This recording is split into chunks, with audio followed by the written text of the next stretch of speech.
మంచి మాట ఏంటిదంటే, చెట్టు రెమ్మకు మొక్క రెమ్మకు వేలాడే పుష్పాన్ని ఫోటో తీయవచ్చు కానీ అది విరజిమ్మే సౌరభాన్ని ఫోటో తీయదు.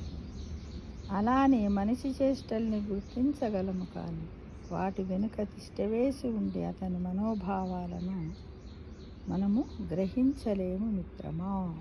ఇది అవునంటారా కాదంటారా చెప్పండి.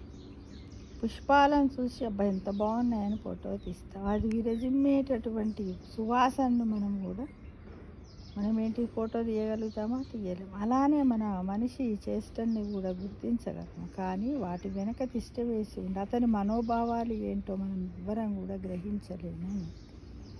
కాబట్టి మనము ఎవరు ఎలాంటి వాళ్ళని అర్థం చేసుకోవడానికి వారితో కలిసి మనం స్నేహం చేసి నట్టయితేనో లేకపోతే రక్త సంబంధం ఉన్నటువంటి మనుషుల యొక్క మనసుల్లో కూడా ఏముందో మనం గుర్తించలేకపోతున్నాము మిత్రమా.